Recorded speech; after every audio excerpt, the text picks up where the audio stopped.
This sounds like a trick question, Jenna. It's so simple. Tom Brady, the GOAT, there's no question about it. I've told you guys Dallas can't win this game, and you can't make an MVP statement in a loss. See, I'm not as infatuated with the 370 yards per game that Dak threw for last year as so many other people are, because most of those yards came in desperate situations in the second half when Dallas was trying to come back and the opponent was just protecting a lead. That's it. So if Dak throws for 350 yards tonight and they lose handily, that's not a statement to me. That doesn't help him in his MVP chances. That's not to mention that this is the first snap that Dak will take since he broke his ankle and it's against one of the best defenses in the league. Not to mention as well that he is only 13-20 against teams with winning records in his career. So Dak has feasted on bad teams in his career. So there's nothing telling us he's going to come out and have a great game. On the other hand, Brady's going to have a field day. He didn't have a preparation offseason to prep last year to get acclimated to his new teammates, to his new coach, to his new game plan. And, Nick, he's got all of that. He's got weapons galore. News for America. Stop saying the Cowboys have the best receiving core in the league, because they don't. They're facing the best receiving core in the league tonight in Tampa Bay. You know it too, Nick. Finally, let me just get this last point in before you try to shoot this down. Dallas has, according to Pro Football Focus, the second worst defensive backfield in the league. All right, the second worst. Tom Brady is going to go crazy on that backfield tonight. So the answer is Brady, Nick. Easy. Okay, so here's the problem.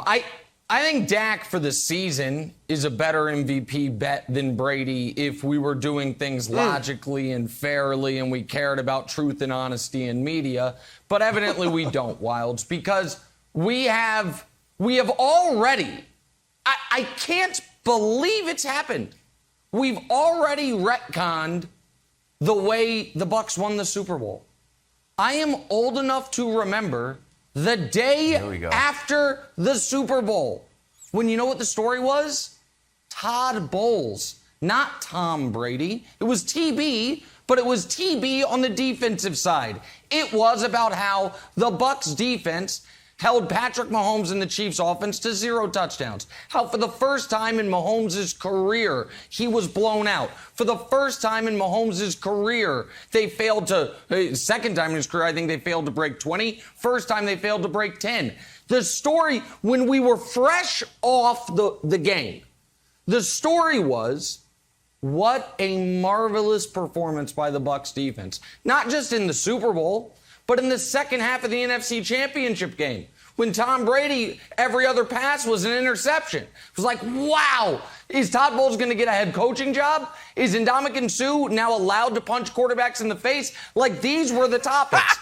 But now that we are 6 months removed and Brady's taken off the knee sleeve and he's thrown a trophy on a boat parade, we're like, oh, MVP statement, it's going to be Brady. Because he was not the story of their Super Bowl run.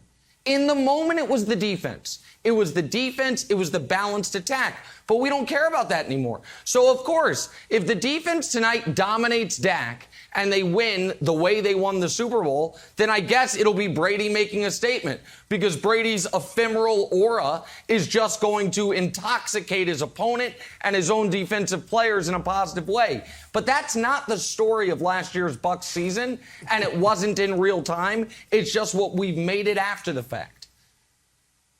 Well, you know that the MVP award is a narrative award.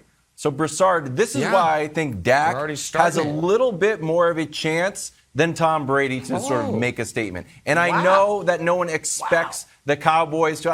I think the narrative is sort of a leaning towards Dak, because I think there's a little Tom Brady fatigue happening. Now, I don't expect the Cowboys to win 13 games, which you sort of need to win the MVP. Lamar won 13, Tom Brady won 13, Aaron Rodgers won 13, Patrick Mahomes won 12. So maybe 12 gets it done. But I think there's a little Tom Brady fatigue that sets in.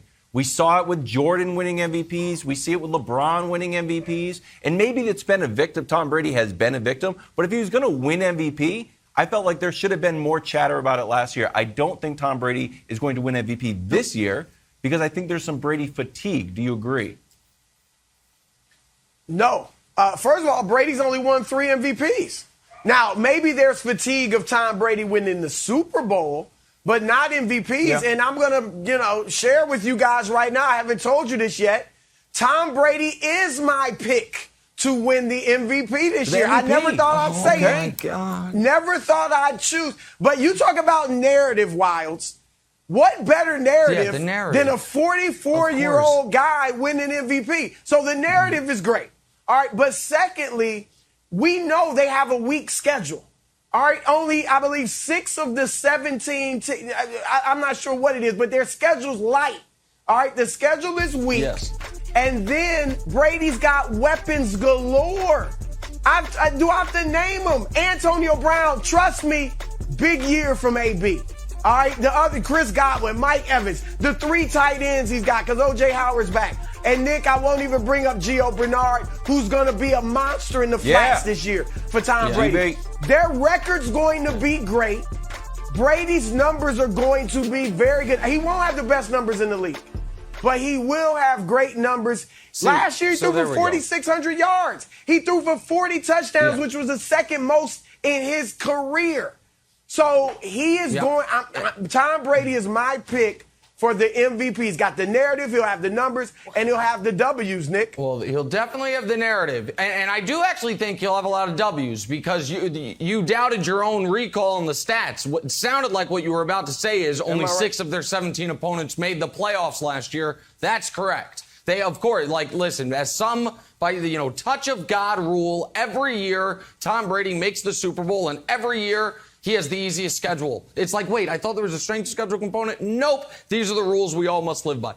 So it's fine. It happened all the time in New England. Happened now. It happens again with the Bucs. It's fine. But Wild, of course the narrative is going to be on Brady's side because Broussard's already starting it. Broussard's like, well, he's only won 3. That, by the way, is the most in NFL history. There's no player with more than 3, so 3 is pretty good. It's a good amount of MVPs. But second of all, you know why? Or I'm sorry, the second most in NFL history behind Peyton Manning. My apologies. Favre has 3. Brady has 3. Manning's got the most, but nobody has more than, other than Manning, more than Brady. 5. But you know why last year, Wilds, there wasn't MVP buzz for Tom Brady? Because his team was a wild card team, and he was 9th in quarterback rating. Yeah. He was 11th in yards per attempt. He was 6th most in interceptions. There wasn't MVP buzz for Tom Brady because there was no argument he should be league MVP. Nobody thought it. It's not like he got snubbed. It's not a situation of, it's Karl Malone over Jordan because we're sick of giving it to Jordan. It's because during the regular season, he wasn't great. And during the playoff run, he wasn't great either. He was good, and he was very good in the Super Bowl after the defense carried them throughout the postseason. But that's fine. We can start. I'm good with it. This is how it's going to go. I'm sure the MVP conversation will be Josh Allen, Tom Brady. Maybe we'll throw Derrick Henry in there. And we don't even need to worry about the clear-cut, no doubt about it, best player in the league who should have won last year. It's fine. It's good. I like it. Let's start it off tonight with a bang. Excited for it. Okay. The other MVP, Broussard, the real MVP, if he's able to pull it off, since you've got Tom Brady, is going to be Dan Quinn. If Dan Quinn can shut down Tom Brady, the NFL has been always good at changing the rules. We move the field goal, we move extra point back. We introduce some more safety measures. If Dan Quinn is able to shut down Tom Brady, there should be, you know what? Defensive coordinator is now eligible for MVP. So I'm going to put Dan Quinn as my pick. Yeah. Based on tonight, he's the most likely MVP candidate. Would need a rule change. Well, Wilds, we know that Brady salivates when he sees Dan Quinn across the field from him, so I don't know that that's going to happen. Let me go back to something, Nick. I can't let this slide because Nick just had some revisionist history going on in his first take. Oh, the story was the Bucs defense. Nobody was talking about Tom Brady. Maybe that was the spin in the Kansas City Star. All right? Maybe they didn't want to give another quarterback any credit. But in America, Now I get it. The defense was great. And Todd Bowles and the D was getting love. But good. Don't act like Tom Brady was an afterthought. Everybody was talking about he did it without Belichick. He won the divorce. He took a 7-9 team to the Super Bowl. No revisionist history, Nick Wright. You cannot do that. I agree with that. The story of the season was Brady, Belichick, and Brady won the divorce. The story of how the Bucs specifically won the Super Bowl was a Chiefs team that scored at will in the first matchup against them. The Bucs totally remade their defensive approach and annihilated Kansas City on the defensive end throughout that game. That was, in the moments after the Super Bowl, the story. We now don't care anymore, and Todd Bowles like, hey, I'm still just hanging out here, doing my thing, creating all pros on the linebacking core. It's fine, but give Brady all the credit. It's fine. Thanks for watching. Subscribe here to get the latest from the show. Also, be sure to check out more of the best clips from First Things First, or go watch a few segments from our other shows on FS1.